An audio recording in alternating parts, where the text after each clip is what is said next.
Welcome back, and you're watching Markets at Noon on ET Now. Let's shift focus and talk about a company specifically. We have Rampraveen Swaminathan, the MD and CEO at Mahindra Logistics, joining in with us. They've recently signed a JV. So what are the synergies that they have with this JV, which is a Japanese partner? Should one be watching out from the company going forward? Let's go across to Mr. Rampraveen. Thank you so much, sir, for joining in with us this afternoon. Obviously, let's start with the new JV that you all have signed. Could you tell us about the JV? What is the timeline for incorporation? And also, what are the investment plans for the company going ahead?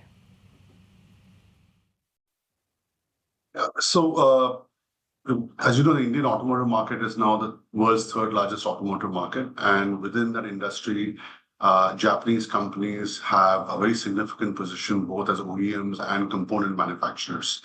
Seino Holdings has a very strong domain knowledge of the industry, right, in the automotive sector, and also has very strong OEM relations with Japanese automotive OEMs.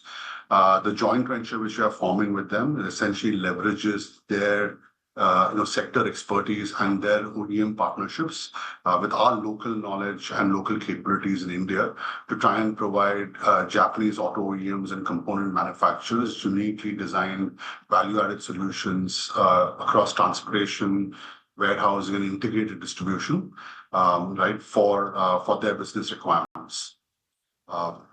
We hope the company will be incorporated over the next 4 to 5 months. That's the current plan. At this stage, we are making a very minor equity investment in the company. As the business plan gets finalized, we will make decisions on additional equity and capital infusions into the company.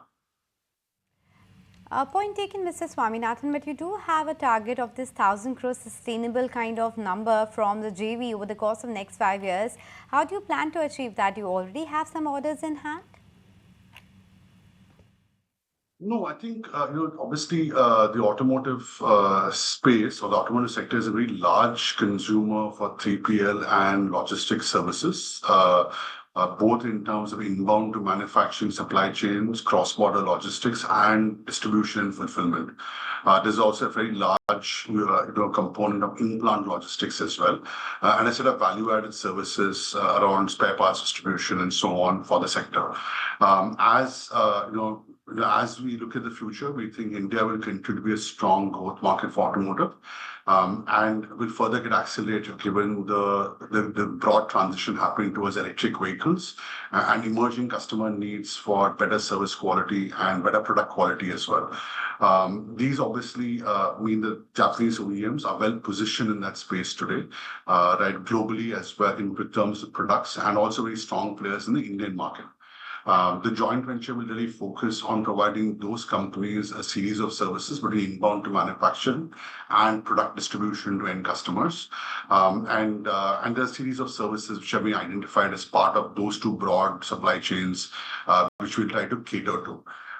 In terms of specific contracts, there are no specific contracts at this stage. As we said, Seino Holdings has strong customer partnerships, both in terms of knowledge of how the customers operate globally, as well as in terms of relationships with those accounts. And that is something which will work together now to leverage in terms of the domestic Indian market.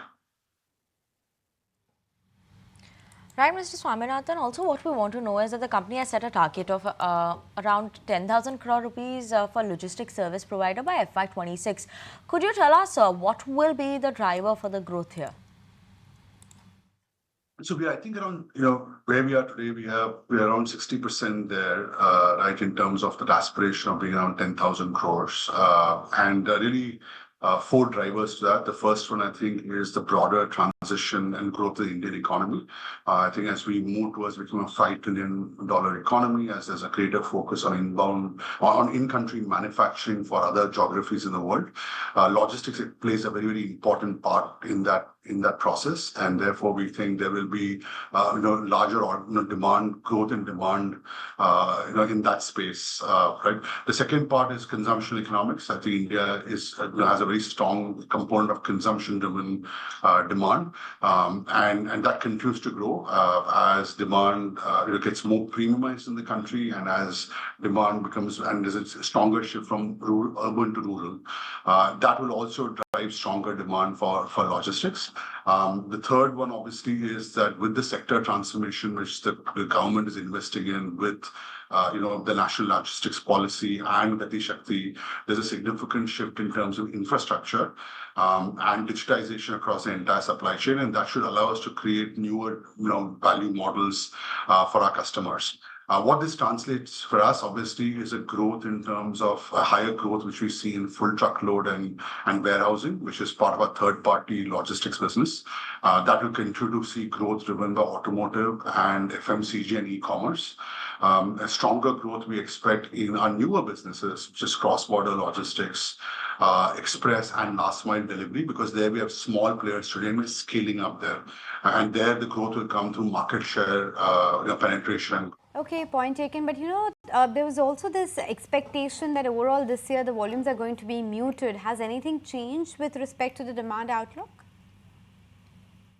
So I think FY24 was a challenging year. We did see, apart from the automotive sector and some growth in discrete manufacturing, we did see slowdown for us on the back of slightly slower demand, softer demand in consumer, and capacity consolidation in e-commerce.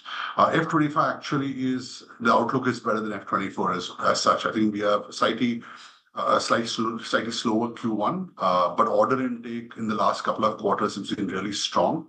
It's really coming on the back of market share gains for us, not so much of our customers expanding to new networks, but us actually launching new offerings and gaining more market share.